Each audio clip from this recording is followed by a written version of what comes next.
विद्यार्थी मित्रों, सुप्रभात, गुड मॉर्निंग। आज का हमारा विषय हिंदी। हिंदी विषय में आज हम व्याकरण का एक महत्वपूर्ण घटक संधि, इस संधि के बारे में आज हम चर्चा करने वाले। संधि पढ़ने के पहले मैं मेरे विद्यार्थी मित्रों स्वर और व्यंजन यह आपको समझाता हूं, क्योंकि संधि ऐसा व्याकरण का एक महत्वपूर्ण ऐसा घटक है, उसको समझने के लिए हमें स्वर और व्यंजन समझना बहुत ही आवश्यक है। पहला टॉपिक हम देखेंगे स्वर। स्वर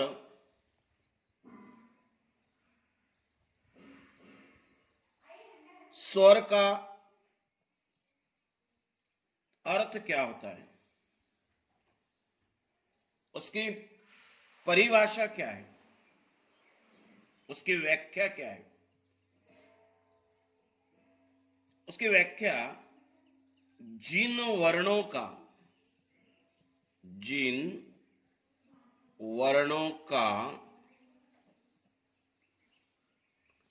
उच्चारण स्वतंत्र रूप से होता है,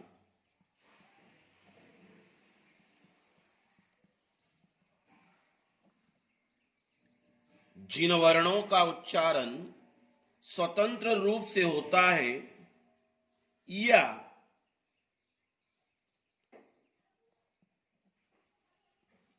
व्यंजनों के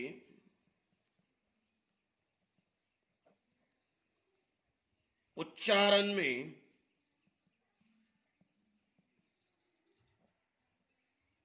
सहायक होते हैं,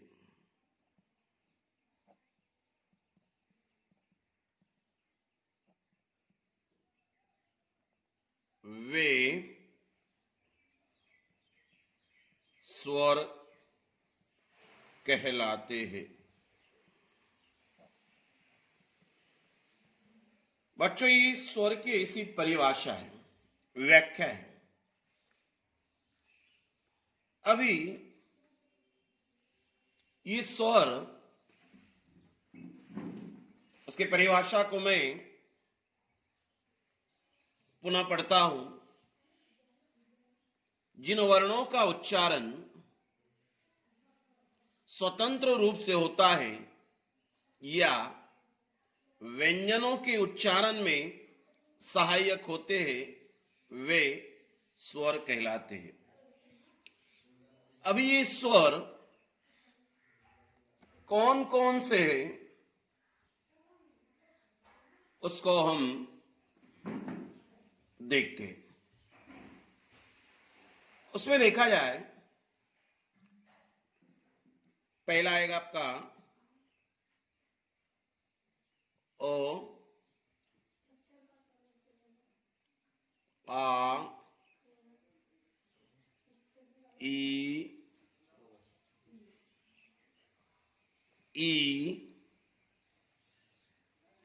ऊ,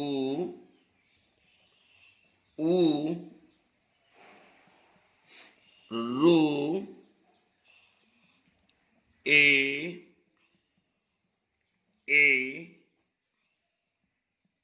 ओ, औ,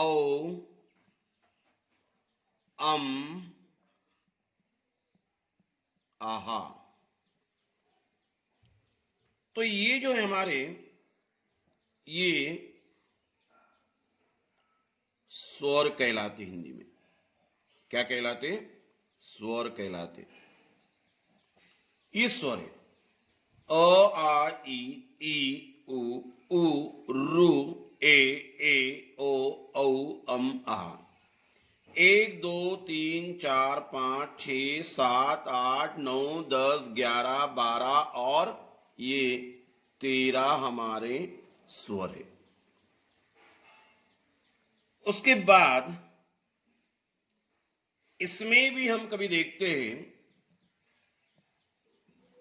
ह्रस्व स्वर और दीर्घ स्वर। पहला हम देखेंगे ह्रस्व स्वर। ह्रस्व स्वर का अर्थ क्या है? जिनके उच्चारण में समय कम लगता है। जिनके उच्चारण में समय कम लगता है, उसे हम कहते हैं ह्रस्व स्वर। अब इन स्वरों में ह्रस्व स्वर कौन से हैं? पहला रहेगा आपका ओ ई ऊ और रू। ये जो है ये हमारे ह्रस्व स्वर है। अभी उसके बाद हमारे दीर्घ स्वर कौन से? दीर्घ स्वर। अभी ये दीर्घ स्वर, इनका अर्थ क्या है? इनके उच्चारण में ज्यादा समय लगता है। उच्चारण में मतलब बोलने में ज्यादा समय लगता है, उसे ही हम दीर्घ स्वर कहते हैं। उसे क्या कहते हैं? दीर्घ स्वर कहते हैं। अभी ये दीर्घ स्वर कौन से, उसकी आज हम चर्चा करते हैं। पहला है आ ई उ ए ओ औ। ये जो हमारे ये दीर्घ स्वर है, जिनके उच्चारण में समय ज्यादा लगता है। तो बच्चों, हमने अभी देखे स्वर। स्वर जिन वर्णों का उच्चारण स्वतंत्र रूप से होता है या व्यंजनों में उच्चारण में सहायक होते वह स्वर कहलाते। अ आ ई उ रू ए ओ औ आ। अभी बच्चों हमने देखा ये स्वर, क्योंकि संधि पढ़ते वक्त स्वर और व्यंजन का बहुत ही ज्यादा महत्व होता है। अभी हम देखेंगे जिसे हम कहेंगे व्यंजन। क्या कहेंगे उसे? व्यंजन। अभी ये व्यंजन किसे कहते हैं? व्यंजन, उसकी परिभाषा हम देखते हैं। जिन वर्णों के उच्चारण के लिए, वर्णों के उच्चारण के लिए स्वरों की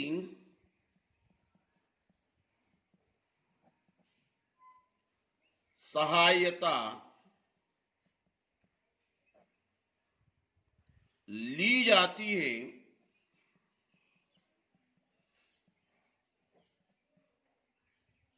वे व्यंजन कहलाते हैं। ये हमारी उसकी परिभाषा हो चुकी है। क्या परिभाषा है? व्यंजन, पहले हमने देखा था स्वर, जिन वर्णों के उच्चारण के लिए स्वरों की सहायता ली जाती है वे व्यंजन कहलाते हैं। जिन वर्णों के उच्चारण के लिए किसकी सहायता? स्वरों की सहायता। और स्वर तो हमने देखे, कभी हम देखते तो पहला देखा था हमने अ आ ई उ रू ए ओ औ अम आ। ये इन व्यंजनों में या वर्णों में मिल जाते तो वो वर्ण पूरा हो जाता है। अभी ये कैसे होता है इसकी चर्चा हम करेंगे। अभी देखा जाए तो हम देखेंगे व्यंजन। पहला होगा आपका क वर्ग में कौन से व्यंजन होते हैं? क वर्ग में कौन से? नंबर 1 क, ख, ग, घ, ड। उसके बाद च वर्ग। च वर्ग में क्या होता है वह हम देखते हैं। च, छ, ज, झ, न। उसके बाद कभी हम देखते हैं ट वर्ग।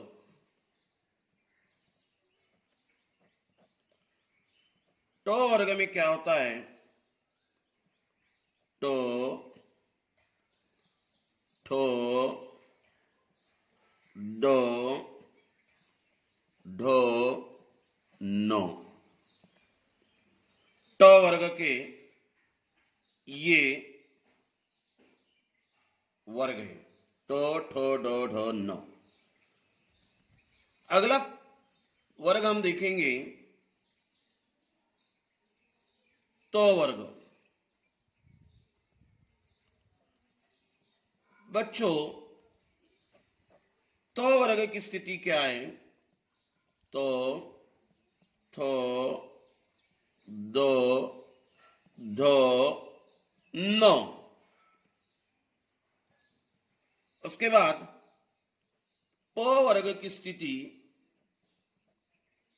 क्या होती है? प वर्ग की प, फ, ब, भ, म। ये हो गई प वर्ग की स्थिति। उसके बाद कभी हम देखेंगे अंतस्थ स्वर कौन से?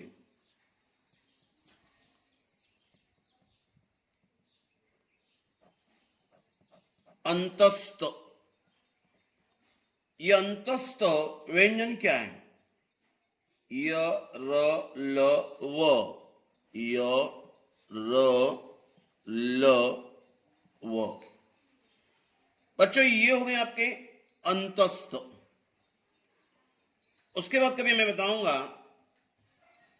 ऊष्म स्वर, माफ करना, ऊष्म व्यंजन। ऊष्म श, श, स, और ह, ये हो गए उष्म।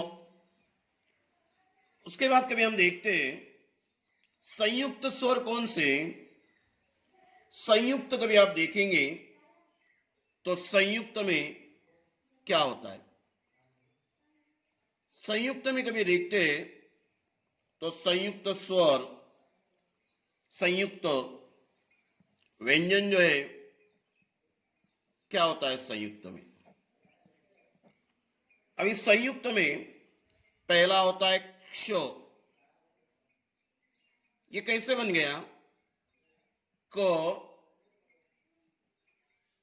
जोड़ा श, क अधिक क श। इसका एक आदि अक्षर वही शब्द होगा अक्षर। क्ष इसमें आ गया बच्चों, लेकिन एक क्ष कैसे बना, क अधिक श। दूसरा एक संयुक्त हमारा व्यंजन है ज्ञ, जिसे हम ज्ञ कहते। ज्ञ ये कैसे बन गया, ये ज्ञ, ये हलक चिन्ह है, इसका मतलब ये अधूरा है, अपूर्ण है। उसमें ये पंचमाक्षर च जोड़ा जाता है, तो ये कैसे बनेगा, ये बनेगा ज्ञान। ये न ज्ञान। उसके बाद एक शब्द आता है त्र। त्र कैसे बना, जैसे ये त अपूर्ण है, उसमें कभी हम र मिला देते हैं तो त्र बन जाता है। ये त्र का एक आदि शब्द हम देखेंगे नक्षत्र।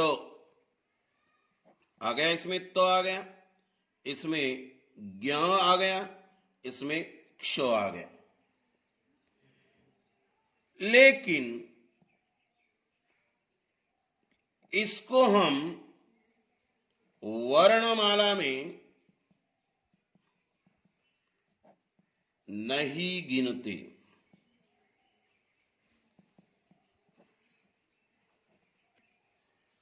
तो ये हो गया क वर्ग, च वर्ग, ट वर्ग, त वर्ग, प वर्ग, अंतस्थ, ऊष्म और संयुक्त।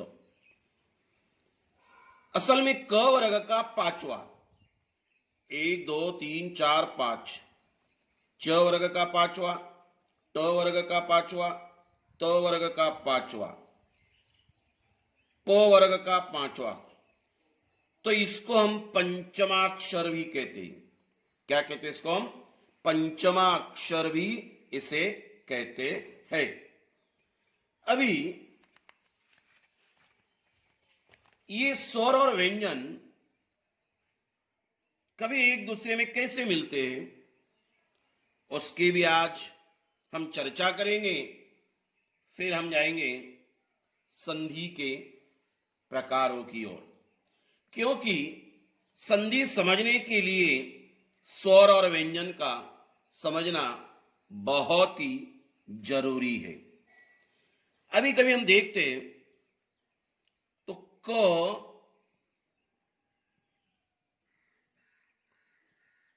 उसमें कभी हम अ जोड़ देते हैं तो बन जाएगा को। ये क अपूर्ण है, इसमें हमने स्वर जोड़ दिया तब ये व्यंजन बन गया। इसका अर्थ क में अ है, इस क को पूर्ण बनाने के लिए अ हमने उसमें मिला दिया है। वैसे कभी हम दूसरा शब्द देखते हैं,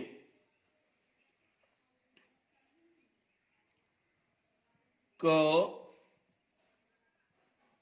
उसमें हमने आ जोड़ दिया स्वर, तो बनेगा का। इस का जब उच्चारण करते हैं हम बच्चों, तो इसमें का अंत में आ आता है।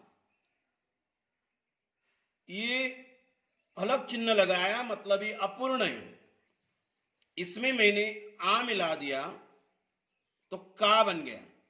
इसका उच्चारण मैं करता हूं तो अंत में आ, ये उच्चारण हमें स्पष्ट सुनाई देता है। तो क, उसमें मैंने आ मिला दिया तो का बन गया। तो ये आ कहां है, तो ये आ बन जाता है आपका इस खड़ी पाई में, डंडी में, मतलब ये आ है। वैसे अन्य शब्द कभी हम देखते हैं, क, उसमें मैंने ई मिला दिया तो क्या बनेगा, की बनेगा। अब ये की मात्रा पहली है तो ये बन गया। उसी तरह से अन्य शब्द में यहां भी लिखता हूं, क, उसमें मैंने ई जोड़ दिया तो मात्रा बन जाएंगी दूसरी दीर्घ, ये बनेगा की। उसके बाद मैं क में ऊ मिला देता हूं तो ये बनेगा इस तरह से, बन जाएगा कु। उसी आगे हम बढ़ते हैं, उसमें दीर्घ ऊ में मिला देता हूं तो मात्रा इस तरह से बनेगी, ये बन जाएगा दूसरा दीर्घ कु। और आगे बढ़ेंगे, क में मैं रू मिला देता हूं तो वह इस तरह से बन जाएगा उसका रूपांतर, तो यह बन जाएगा क्रू। और मैं कभी आगे बढ़ता हूं, क में ए मिला देता हूं तो मात्रा एक बनेगी, तो क्या बनेगा कि। उसमें मैं ए मिला देता हूं तो मात्रा दो बनेगी, कई बन जाएगा।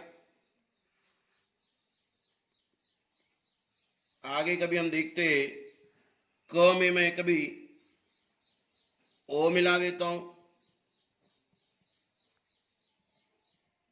तो मात्रा इस तरह से बनेगी, कई के बाद रहेगा दा को।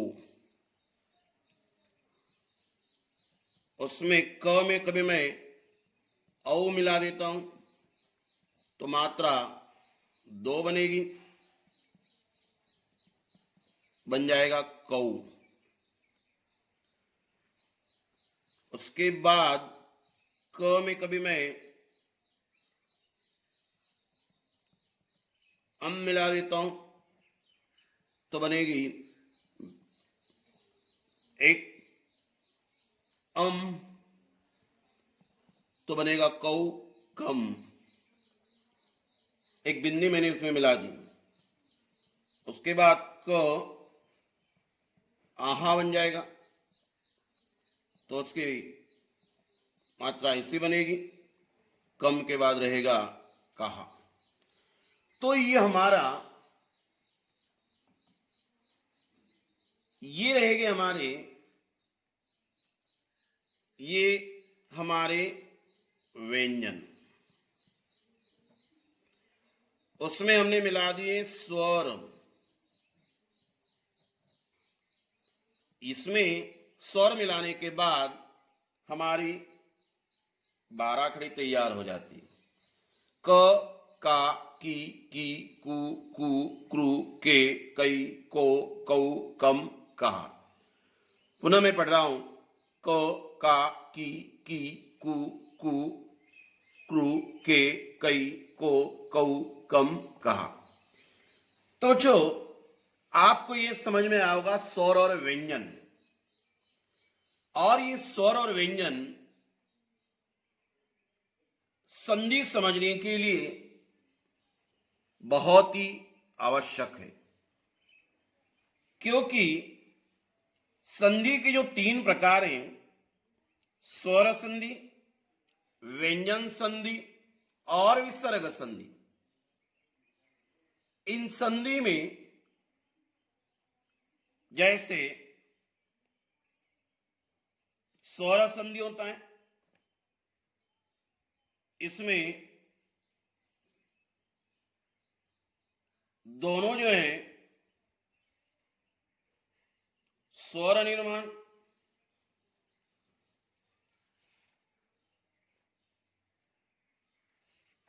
होते हैं।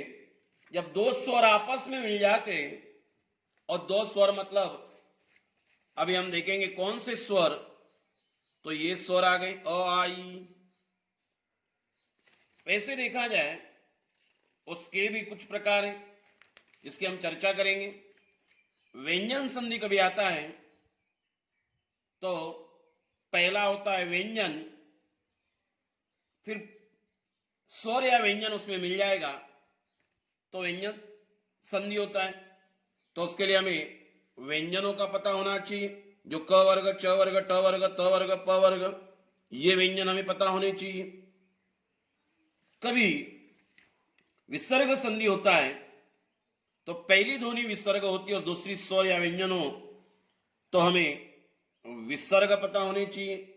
और विसर्ग पता होने के लिए हमने देखा था ये जो कम, ये दो बिंदी हमने लगाई है, ये होता है विसर्ग। तो आज हमने केवल पार्श्वभूमि देखी, स्वर और व्यंजन देखे।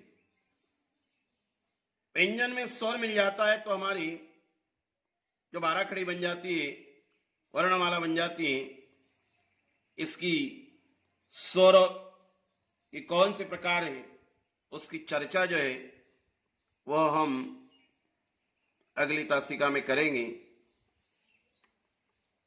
धन्यवाद।